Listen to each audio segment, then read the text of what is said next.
नमस्कार दोस्तों, Ajay Sahu online classes में आप सभी का स्वागत है। मैं हेमंत साहू लेकर आया हूँ CSEB जूनियर इंजीनियर मैकेनिकल की कोर्सेज।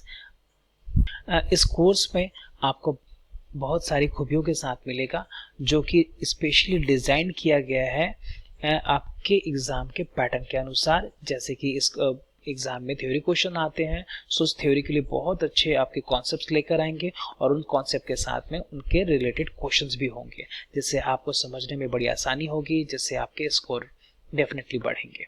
और हाँ, अगर एक बार में समझ में नहीं आता तो आप इस वीडियो को बार बार देख सकते हैं। आप अनलिमिटेड टाइम्स हमारे ऐप में देख सकते हैं।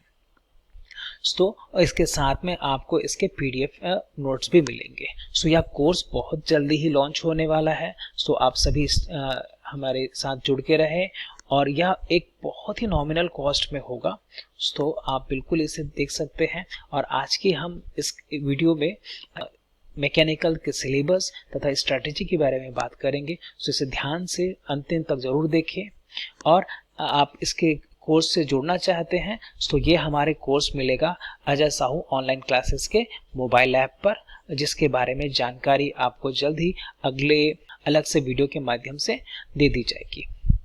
तो आइए आज हम स्टार्ट करते हैं और बात करते हैं आगे के बारे में। मेरा नाम हेमंत साहू है और मैंने IIT खड़गपुर से MTech किया हुआ है और साथ ही अभी तक मुझे 5 साल के टीचिंग एक्सपीरियंस हो चुकी है, जहाँ पे मैं अलग अलग जगह जैसे कि मुंबई में, हैदराबाद में तथा छत्तीसगढ़ में बीजापुर में मैं पढ़ा चुका हूँ।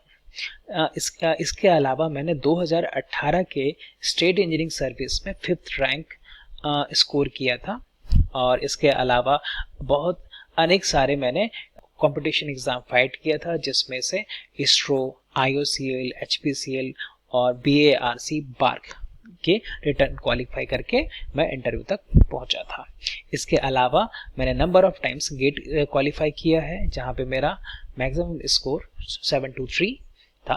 तथा साथ ही साथ इसके मैंने मुंबई में गेट क्लासेस स्टार्ट की थी, जहां पे मेरा बच्चों का रिजल्ट 80% रिजल्ट आया था। सो आइए, आप मेरे बारे में तो जान गए हैं, अब बात करते हैं हम आगे की बारे में।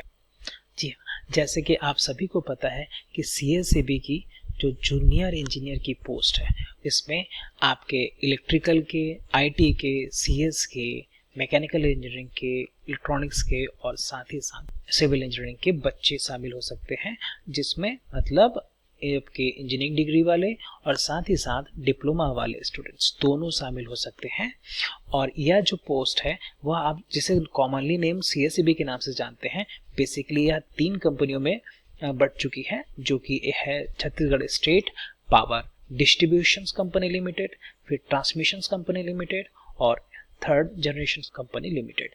ये 3 कंपनियों में आपके पूरे पोस्ट दिखते हैं। सो जानते हैं कि आपके कितनी कितनी वैकेंसी कौन कौन से ब्रांचेस के लिए है। सो इसमें आप देख रहे हैं कि इलेक्ट्रिकल के लिए आपकी बहुत सारी सीटें यहाँ पे है, यहाँ जो कि आपके तीनों जो कंपनियां हैं हमारे डिस्ट्रीब्यूशंस, जनरेशन और ट्रांसमिशंस, और साथ में तीनों में जो एक साथ काम करते हैं, इन तीनों में आप देखेंगे कि अलग अलग कैटेगरी वाइज आपको दिखाए गए हैं, जिसमें इलेक्ट्रिकल के लिए आप देख पाएंगे कि टोटल डिस्ट्रीब्यूशंस में 173, आपके जनरेशन्स में 28 और आपके ट्रांसमिशंस में कुल 8 पोस्ट है। इस तरीके से अगर आप देखेंगे तो टोटल 209 पोस्ट केवल इलेक्ट्रिकल के लिए हो जाते हैं।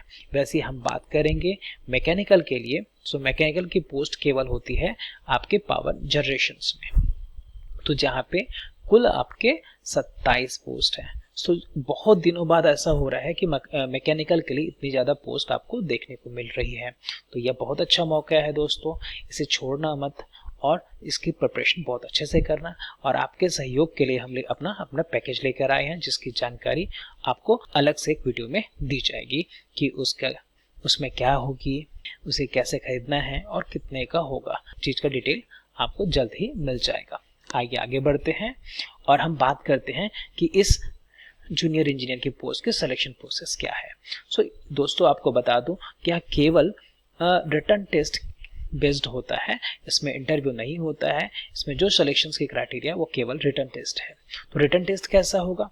तो रिटन टेस्ट होगा ऑनलाइन कंप्यूटर के माध्यम से। तो ये सीबीटी टेस्ट होगा जो कि 2 घंटे का होता है और इस एग्जाम में टोटल 100 क्वेश्चन होते हैं और ये 100 क्वेश्चंस ऑब्जेक्टिव क्वेश्चन होंगे, मल्टीपल चॉइस क्वेश्चंस होंगे। अब इस एग्जाम में जो 100 क्वेश्चन है इसमें 2 पार्ट में डिवाइड होगा। पार्ट 1 आपका टेक्निकल होगा और पार्ट 2 आपका जनरल अवेयरनेस और रीजनिंग होगा। सो टेक्निकल में आपके जो सब्जेक्ट रिलेटेड ब्रांच से प्रोफेशनल सब्जेक्ट होते हैं उनके बारे में आपके 80 क्वेश्चंस होंगे और साथ में जीएस और रीजनिंग के 20 क्वेश्चंस होंगे। सो कुल 100 क्वेश्चन इस पेपर में होंगे। अब इस रिटन टेस्ट के रिजल्ट के आधार पर आपको डॉक्यूमेंट वेरिफिकेशन के लिए बुलाया जाता है, जो कि एक पोस्ट के लिए 3 लोगों को बुलाया जाएगा, अर्थात आपके जितने भी पोस्ट हैं उसके 3 गुने लोगों को बुलाया जाता है और फाइनल में जो मेरिट लिस्ट आपके बनेगा उसी के आधार पर सिलेक्शन होता है। तो आइए, ये तो हो गई पूरी पोस्ट की जानकारी। अब हम बात करते हैं प्योरली मैकेनिकल के सिलेबस की तथा उसके लिए स्ट्रेटेजी क्या होनी चाहिए। तो हम देखते हैं कि हमारे मैकेनिकल में आपने जो 4 साल में या फिर आपके जो डिप्लोमा कोर्सेज में जो सब्जेक्ट्स पढ़े हैं उन्हीं में से आपसे प्रश्न पूछे जाते हैं, थर्मोडायनेमिक्स, पावर प्लांट, आरएसी और इस तरीके से सभी आपके चैप्टर, आपके जो सब्जेक्ट्स हैं वो आपको दिखाई दे रहे हैं यहाँ पर और इन्हीं से आपको पूछे जाएंगे, है ना। यहाँ पे टॉम का मतलब थ्योरी ऑफ मशीन है, सो इन्हीं से होगा। और आइए एक एक करके हम देखते हैं कि कौन सा हमारे लिए इतना इम्पोर्टेंट है और इसमें कौन कौन से टॉपिक को हम लोग ज़्यादा स्पेशली अच्छे से पढ़ना है।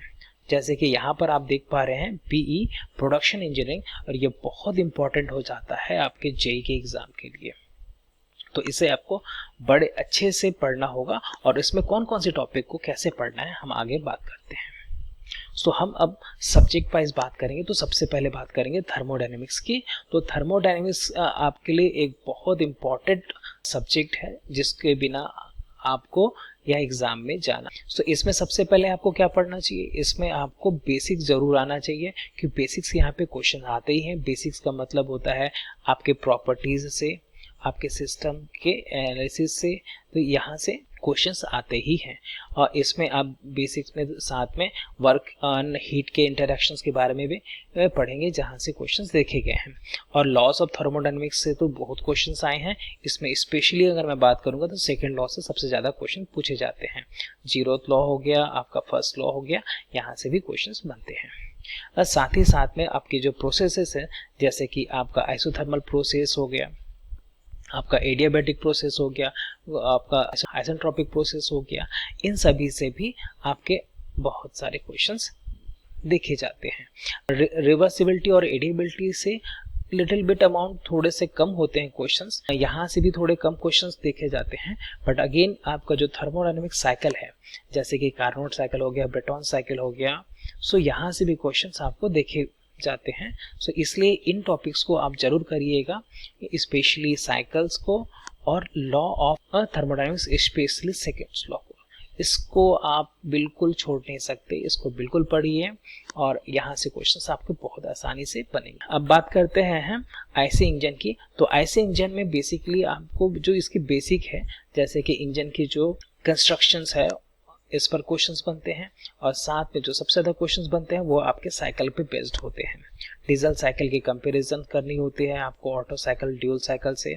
इसमें आपको जो साइकिल की एनालिसिस है वो आपको समझनी होती है कि हीट एडिशंस कब होगा, हीट रिजेक्शंस कब होगा, इस तरीके से आपको समझनी होती है और इन्हीं से प्रश्न आते हैं। अब बात करते हैं रेफ्रिजरेशन और एयर कंडीशनिंग की। सो यहाँ पे आपका जो साइकिल होता है, वेपर साइकिल, बहुत इंपॉर्टेंट है compare to gas. Gas little bit थोड़ा सा कम देखा गया है, बट आपके वेपर साइकिल से जरूर क्वेश्चन आते हैं। साथ में आपके हीट पंप से, मॉइस्ट एयर से चांसेस बनते हैं। और इसके बाद में जो एयर कंडीशनिंग में साइकोमेट्रिक चार्ट से रिलेटेड क्वेश्चंस देखे जाते हैं और स्पेशली आपके साइकोमेट्रिक प्रोसेस से क्वेश्चंस ज़्यादा चांसेस बनते हैं। सो यहाँ दोस्तों ये है कि आप इसको बिल्कुल ना छोड़ें और इससे ज़रूर क्वेश्चंस करें। यहाँ से आपके ज़्यादा से ज़्यादा स्कोर करने में ये टॉपिक्स हेल्प करते हैं, जहाँ पे आप कम एफर्ट में ज़्यादा आउटपुट ले सकते हैं। अब नेक्स्ट जो है वो है पावर प्लांट, और पावर प्लांट में जो आपका बॉयलर टॉपिक है दोस्तों वो बहुत इंपॉर्टेंट है, क्योंकि यहाँ से प्रैक्टिकल क्वेश्चंस बहुत ज़्यादा पूछे जाते हैं बॉयलर के कंस्ट्रक्शन, उसके स्ट्रक्चर से, उसके टाइप से, और जैसे कि आप जानते हैं कि आपका वाटर ट्यूब बॉयलर होता है और फायर ट्यूब बॉयलर होता है। सो दोनों में जो कंपैरिजन होता है वो आपसे ज़रूर पूछा जाता है। सो ऐसा कोई एग्ज़ाम नहीं होता जूनियर इंजीनियर लेवल पे जो बॉयलर से क्वेश्चन ना पूछे। सो आपको बॉयलर बहुत अच्छे से करना है, साथ में नोजल से, स्टीम इंजन से भी क्वेश्चन देखे जा सकते हैं, बट इनके चांसेस कम होते हैं। साथ ही आपके बेसिक ऑफ पावर प्लांट से भी क्वेश्चंस बिल्कुल कीजिएगा, यहाँ से भी थ्योरी क्वेश्चंस आसान से आते हैं। आगे बढ़ते हैं, जिसमें अगला है heat transfer subject. Heat transfer subject से आपको कंडक्शन से ज़्यादा क्वेश्चंस मिलते हैं कंपेयर टू कन्वेक्शन और रेडिएशन, और साथ में इसके एप्लीकेशन से भी क्वेश्चंस मिलते हैं, जिसमें है फिन्स और हीट एक्सचेंजर्स। तो यहाँ पे जैसे कि हीट एक्सचेंजर में आपने एनटीयू मेथड और एलएमटीडी मेथड पढ़ा है, यहाँ से भी क्वेश्चंस देखे जाते हैं। और फिन्स में नंबर ऑफ फिन्स के डिज़ाइन के आधार पर सिंपल क्वेश्चंस आते हैं। अब बात करेंगे फ्लूइड मैकेनिक्स की। सो फ्लूइड मैकेनिक्स में आप इसके प्रॉपर्टीज ऑफ द फ्लूइड जरूर पढ़ें, यहाँ से छोटे और बड़े आसान क्वेश्चंस बनते हैं जो आपको स्कोर करने में हेल्प करेंगे। और इसके बाद में प्रेशर और फ्लो मेजरमेंट के लिए जो डिवाइसेस होते हैं, जैसे कि आपका प्रेशर के लिए मैनोमीटर होता है, फिर यहाँ पे फ्लो मेजरमेंट के लिए वेंचुरी ट्यूब होता है और फिश ट्यूब होता है, इनको आप जरूर पढ़िए। यहाँ से बहुत आसान क्वेश्चंस आते हैं, आप इनकी कंस्ट्रक्शन और वर्किंग प्रिंसिपल को पढ़ेंगे। बायंसी की बात करेंगे तो बायंसी से भी क्वेश्चंस, जैसे कि फ्लोटेशन का क्वेश्चंस हो गया है ना, मेटासेंट्रिक का क्वेश्चंस हो गया, ये आप जरूर करें। मेटासेंट्रिक हाइट क्या है, अक्सर ये एग्जाम में आपको दिख जाता है। स्टेबिलिटी पे क्वेश्चंस आता है, तो आप इसमें बायंसी को जरूर पढ़ें, यहाँ पे इसमें प्रेशर मेजरमेंट को जरूर करें। अब बात करते हैं कंटिन्यूटी इक्वेशन और बर्नौली इक्वेशंस। ये आपके फ्लूइड मैकेनिक्स से बहुत इंपॉर्टेंट रिलेशंस होते हैं, इसको आप जरूर करिएगा। विस्कोसिटी से क्वेश्चंस देखे जाते हैं बिल्कुल, और इसके अलावा लैमिनार और टर्बुलेंट फ्लो में स्पेशली आप नॉन डायमेंशनल नंबर्स को जरूर करके जाएं, यहाँ से क्वेश्चन आपको मिल ही जाता है, उसके चांसेस आपके हाई होते हैं। इसके बाद में फ्लो ऑफ पाइप से क्वेश्चंस के चांसेस कम होते हैं, बट एक बार आप इसे जरूर देख के जा सकते हैं। इसके आगे बात करेंगे फ्लूइड मैकेनिक्स के अलावा अलग से डिफाइन किया गया है यहाँ पे हाइड्रोलिक मशीन्स। सो यहाँ पे स्पेशली जो अब मैं बात बताना चाहूँगा कि टरबाइन पे क्वेश्चंस आपको चांसेस ज़्यादा मिलेंगे। सो वहाँ पे जैसे कि आपकी फ्रांसिस टरबाइन है, कैप्लान टरबाइन है, सो यहाँ से आपके सभी के क्वेश्चंस बनते हैं। सो इसको जरूर देखिएगा दोस्तों, और इनके कंपैरिजन भी देखिएगा कि ये कौन से टाइप के टरबाइन है और इसमें जो फ्लो होता है उसका डायरेक्शन क्या होगा, और साथ में पंप के भी क्वेश्चंस होते हैं, बट इसके चांसेस कम होते हैं। इसके बाद बात करेंगे इंजीनियरिंग मैकेनिक्स की। तो इसमें दोस्तों केवल आपको बेसिक आइडिया लेना है कि फोर्सेस क्या होती है, फ्री बॉडी डायग्राम कैसे बनता है, और इसकी हेल्प से आप बहुत अच्छे क्वेश्चंस कर पाएंगे। और कभी कभी काइनेमेटिक्स और डायनामिक्स से बहुत बेसिक क्वेश्चंस देखने को मिलते हैं। और वर्क एनर्जी एंड पावर के आप फॉर्मूले जरूर देख लीजिएगा, क्योंकि फॉर्मूले से रिलेटेड थ्योरी मिलेंगे आपको। थ्योरी ऑफ मशीन में बात करेंगे। सो थ्योरी ऑफ मशीन में आप मैकेनिज्म से क्वेश्चंस अक्सर आते हैं, सो आप इसको जरूर कीजिएगा। और साथ में जो मोस्ट इम्पॉर्टेंट है अगर मैं बात करूँगा तो वो आपका गियर्स और कैम एंड फॉलोवर्स है। सो यहाँ से इनके प्रैक्टिकल रिलेटेड क्वेश्चंस जरूर आते हैं कि कौन सा गियर कब सुटेबल होता है, किस में एक्सियल थ्रस्ट ज़्यादा होता है, आप स्पर गियर को कैसे पहचानेंगे, इसकी प्रोफाइल कैसी होती है, कौन सा कैम फॉलोवर कहाँ यूज़ होता है, इसकी एप्लीकेशंस क्या होती हैं, ये सभी क्वेश्चंस आपको अक्सर एग्ज़ाम में देखने को मिलता है। सो गियर और कैम फॉलोवर को जरूर करना है आपको थ्योरी ऑफ मशीन्स में। इसके अलावा वाइब्रेशंस को एक एलिमेंट्री लेवल पर ही रखना होगा, आप इसमें बहुत ज़्यादा डीप में ना जाएं, यहाँ से उतने क्वेश्चंस नहीं बनते हैं।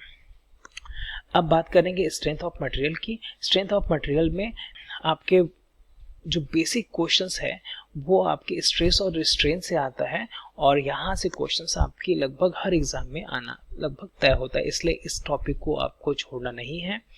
इसके अलावा इलास्टिक कॉन्स्टेंट्स बहुत छोटा टॉपिक है, बहुत अच्छा टॉपिक है जो आपको स्कोर कराएगा। और इसके अलावा मोहर सर्कल और कंबाइंड लोडिंग जरूर करें, यहाँ से भी क्वेश्चंस देखे जाते हैं। इसके अलावा जो थ्योरी क्वेश्चंस होते हैं वो आपको यहाँ से डिफ्लेक्शन ऑफ बीम और bending stress and shear stress से भी मिलता है। सो इन टॉपिक को जरूर करें, यहाँ से क्वेश्चंस आपको बहुत आसान मिलेंगे और आपको स्कोर भी कराएंगे। इसके अलावा आप बाकी इन टॉपिक्स को भी देख सकते हैं जहाँ से क्वेश्चन के चांसेस तो होते हैं बट कम होते हैं। मशीन डिज़ाइन में बात करेंगे तो मशीन डिज़ाइन में सबसे जो इम्पोर्टेंट टॉपिक है वो है आपका फेलर थ्योरी। फेलर थ्योरी से अक्सर क्वेश्चंस आपको मिल ही जाएगा कि रेनकाइन थ्योरी क्या होती है, मैक्सिमम शेयर स्ट्रेस की थ्योरी क्या होती है, और इससे रिलेटेड क्वेश्चंस आपको मिलते ही हैं। इसके अलावा आपको कपलिंग से क्वेश्चंस मिल जाते हैं कि कपलिंग के टाइप से क्वेश्चंस मिलते हैं। इसके अलावा आपके डिज़ाइन ऑफ मशीन एलिमेंट्स हैं जैसे कि स्प्रिंग हो गया, रिवेट जॉइंट हो गया, वेल्डेड जॉइंट हो गया, इन सब से भी क्वेश्चंस बनते हैं बट ये कॉमन नहीं है। तो आप इसे ज़रूर एक बार देख लें, बट इसमें सबसे ज़्यादा जो फोकस करना है वो आपको फेलियर थ्योरीज में करना होता है। अगली बात करेंगे इंडस्ट्रियल इंजीनियरिंग की। सो उसमें जो पर्ट सीपीएम है ये सबसे इम्पोर्टेंट टॉपिक होता है। सो आप इसे इंडस्ट्रियल इंजीनियरिंग में जरूर करें। और साथ में इसके बाद में फोरकास्टिंग मॉडल और इन्वेंट्री मॉडल एक इजी टॉपिक है जो आप बहुत जल्दी कवर कर सकते हैं, तो इसे जरूर करें, है ना। क्वेश्चंस आपके शेड्यूलिंग्स पे आते हैं। सो ये कुछ इंपॉर्टेंट टॉपिक्स है जो आप शॉर्ट करके दिखाया जा रहा है, आप इसमें से पढ़ें तो आपके स्कोर अच्छे आएंगे। इसके अलावा हम बात करेंगे प्रोडक्शन की। तो प्रोडक्शन इंजीनियरिंग आपके लिए सबसे इम्पोर्टेंट टॉपिक हो जाता है। तो आप दोस्तों गलती से भी इसे हल्के में ना ले, इसके सभी टॉपिक को बहुत अच्छे से करें। और उसमें भी स्पेशली हम बात करेंगे कास्टिंग, फॉर्मिंग और मशीनिंग, वेल्डिंग में। तो आप वेल्डिंग को बहुत अच्छे से करना है आपको कि टाइप्स ऑफ वेल्डिंग क्या होती है, वेल्डिंग प्रोसेसेस कैसे होती हैं। इसमें आपको arc welding, gas welding, soldering, brazing, ये सभी आपको अच्छे से देखना होगा, जिसमें आपको TIG, MIG वेल्डिंग प्रोसेसेस है, इसके बारे में पढ़िए। फिर जो टॉर्च होता है उसके डिटेल्स पता कीजिए कि उसमें क्या होता है, इलेक्ट्रोड होता है उसमें कोटिंग कैसे होता है, इससे अलग बहुत सारे प्रश्न पूछे गए हैं। तो इसीलिए आपके लिए बहुत इंपॉर्टेंट टॉपिक है कि वेल्डिंग को बहुत अच्छे से कर ले। सबसे इम्पोर्टेंट इसमें वेल्डिंग हो जाता है। फिर उसके बाद में आपके जो क्वेश्चन आता है वह फॉर्मिंग और कास्टिंग से आता है। तो दोस्तों इसलिए प्रोडक्शन इंजीनियरिंग बहुत इंपॉर्टेंट हो जाता है। और साथ ही साथ में मशीनिंग से जो आप देखेंगे तो वहाँ पर आपको टूल सिग्नेचर से क्वेश्चंस मिलते हैं, तो टूल सिग्नेचर को अच्छे से कर लें। और साथ में मटेरियल रिमूवल रेट के बारे में भी आप एक बार देखेंगे। सो यहाँ से क्वेश्चन आएंगे। मटेरियल साइंस में बात करें तो वहाँ पे आपको यूनिट स्ट्रक्चर और साथ में हीट ट्रीटमेंट प्रोसेस जो होता है वहाँ से भी क्वेश्चंस बनते हैं। सो इसीलिए यहाँ पे बहुत सारे टॉपिक ऐसे हैं जो आपको बहुत अच्छे नंबर दिला सकते हैं, इसलिए बहुत अच्छे से पढ़े इसे। मैन्युफैक्चरिंग प्रोसेस के जो बेसिक्स नॉलेज है वहाँ से भी क्वेश्चंस देखे गए हैं। अब बात करते हैं लास्ट हमारा वर्कशॉप टेक्नोलॉजी का। तो वर्कशॉप टेक्नोलॉजी में आपको जो क्वेश्चंस मिलते हैं वो प्रैक्टिकल बेस्ड होते हैं और जिसमें आपको मशीनरी के बारे में नॉलेज पूछता है। सो इसमें सबसे ज़्यादा जो क्वेश्चन बनता है वह बनता है लेथ मशीन से। तो लेथ मशीन से बनता है। और इसके अलावा आपका जो शेपर मशीन है, प्लेनर मशीन है, इसके वर्किंग से क्वेश्चन आता है कि कौन से जॉब के लिए कौन सा सुटेबल है, इस तरीके से। तो आप वो बेसिक क्वेश्चन सब लगा सकते हैं, साथ में लेथ की मशीन और उसके टाइप के बारे में पढ़ सकते हैं। इसके अलावा हॉट एंड कोल्ड वर्किंग जो है वो एक टॉपिक होता है जहाँ से क्वेश्चन कभी कभी देखने को मिलते हैं, ये सभी कुछ चांसेस कम होते हैं। और मेजरिंग इंस्ट्रूमेंट से भी कुछ क्वेश्चंस देखे जाते हैं। सो आप वर्कशॉप में अगर इन चीज़ों को करके जाएंगे सो आपके वर्कशॉप से में कम एफर्ट में अच्छे नंबर आ सकते हैं। तो दोस्तों ये तो बात हो गई पूरे हमारे मैकेनिकल के सिलेबस की और साथ में कौन सा टॉपिक कैसा पढ़ना है और कितना पढ़ना है, कहाँ से क्वेश्चन आने की संभावनाएं होती हैं, हमने ये इस पे बात की है। दोस्तों यह केवल पिछले क्वेश्चन पेपर को देख के एक संभावना को बताया जा रहा है तो हम बात करते हैं कि हमारा जो पिछला पेपर था 2018 का, जो जेई 2018 था, उसके पेपर में हम बात करते हैं। तो उस पेपर में हमारे कौन से सेक्शन से कितने क्वेश्चन आए थे इस पर हम देखेंगे। तो आप देख रहे होंगे कि मैंने इसके पूरा अलग अलग जो हमारे सब्जेक्ट्स है उसको डिवाइड करके दिखाया हूँ आपको। तो यहाँ पे देखेंगे आप कि प्रोडक्शन इंजीनियरिंग से 23 क्वेश्चन सबसे ज़्यादा है, जो कि अराउंड 28% होता है, क्योंकि हमारे एग्जाम में टेक्निकल के 80 क्वेश्चन होते हैं, उसका एनालिसिस है ये, जिसमें से आप देख रहे हैं कि अकेले प्रोडक्शन से 23 क्वेश्चन आया, जो कि कुल का 28.75% है। इसमें भी अगर मैं बता दूं आपको, तो केवल वेल्डिंग से इसमें 12 क्वेश्चन आए थे, और फिर बाकी आपके जो कास्टिंग, फॉर्मिंग, मशीनिंग और बेसिक से बाकी के आपके 11 क्वेश्चन आए थे। तो इसलिए दोस्तों मैं बोल रहा हूँ कि आपका जो वेल्डिंग है बहुत इंपॉर्टेंट हो गया है। और इसके बाद में थर्मोडायनेमिक्स सेकेंड नंबर पे है, जिसमें 11 क्वेश्चन आए हैं। फ्लूइड मैकेनिक्स में 9 क्वेश्चन आए थे। पावर प्लांट में 9 क्वेश्चन, और इसमें स्पेशली आपको बॉयलर से क्वेश्चन आया था। फिर थ्योरी ऑफ मशीन्स में आपके गियर से मैक्सिमम क्वेश्चन आए थे, टोटल नंबर क्वेश्चन 7 है। सो स्ट्रेंथ ऑफ मटेरियल से 6 क्वेश्चंस और हाइड्रोलिक मशीन से 5 क्वेश्चंस। तो दोस्तों अगर आप देखें तो फ्लूइड मैकेनिक्स से अकेले 9 क्वेश्चन और साथ में हाइड्रोलिक मशीन से भी 5 क्वेश्चन आए हैं। तो आप इसे जरूर करें। उसके बाद में इंटरनल कंबशन इंजन से 4 क्वेश्चन है। इंजीनियरिंग मैकेनिक्स से बहुत बेसिक बहुत सिंपल क्वेश्चन थे, वो आपके 3 क्वेश्चन थे। मशीन डिजाइन से 2 क्वेश्चन, वर्कशॉप से 1 क्वेश्चन। हाँ, पिछले बार के एग्जाम में ये देखा गया था कि हीट ट्रांसफर से, इंडस्ट्रियल इंजीनियरिंग से, ऑपरेशन रिसर्च से, आरएसी से एक भी क्वेश्चन नहीं पूछा गया था। पर दोस्तों इसका मतलब ये बिल्कुल नहीं है कि ये टॉपिक आपके इम्पोर्टेंट नहीं है, ना ही ये सिलेबस में है, ऐसा नहीं है दोस्तों। ऐसा होता है कि एग्जामिनर कई बार कुछ टॉपिक्स को छोड़ देता है, क्योंकि 80 क्वेश्चन में सभी चीज़ को कवर करना उनके लिए जरूरी और बाध्यता नहीं होती है। पर हो सकता है कि इस बार इनसे क्वेश्चन आए और किसी अन्य ऐसे टॉपिक से क्वेश्चन ना आए। सो आप इन टॉपिक को बिल्कुल कीजिएगा, इसको छोड़ना नहीं है। सो ये तो बात हो गई पूरी हमारी एनालिसिस की। अगर दोस्तों आपको पूरे पेपर की जानकारी क्वेश्चन बाय क्वेश्चन एनालिसिस चाहिए तो ज़रूर हमें कमेंट में बताएं। हम जल्द ही इसके लिए एक सेपरेट वीडियो लेके आएंगे, जिसमें क्वेश्चन बाय क्वेश्चन हम जेई 2018 का एनालिसिस करेंगे। तो ये तो बात हो गई दोस्तों पूरे हमारे स्ट्रेटेजी और साथ में पेपर एनालिसिस की। तो आपको यह वीडियो कैसा लगा यह ज़रूर बताएं, और साथ में आप जुट जाएं अपने तैयारी में, क्योंकि समय बहुत कम है। तैयारी अच्छे से कीजिएगा और हम आपका साथ देने के लिए तैयार हैं, आपके लिए कोर्स लाने के लिए तैयार हैं, आपके इस सफ़र को आसान बनाने के लिए हम तैयार हैं। सो हमसे जुड़ने के लिए आपको कहाँ जुड़ना होगा? आपको जुड़ना होगा अजय साहू ऑनलाइन क्लासेस के मोबाइल ऐप पर। और यह कोर्स आपको कैसे उपलब्ध होगा, कैसे खरीदना है, कितने प्राइस का होगा, यह हम आपको बहुत जल्दी बताएंगे अगले वीडियो में। और वो भी ये पूरी चीज़ें आपको मिलेगी एक नॉमिनल लोवेस्ट प्राइस पर। सो हमसे जुड़े रहने के लिए आप विभिन्न सोशल मीडिया के प्लेटफॉर्म पर हमसे मिल सकते हैं। यूट्यूब पर, फेसबुक, टेलीग्राम पर आप हमसे जुड़ सकते हैं। यह वीडियो देखने के लिए आपका बहुत बहुत धन्यवाद।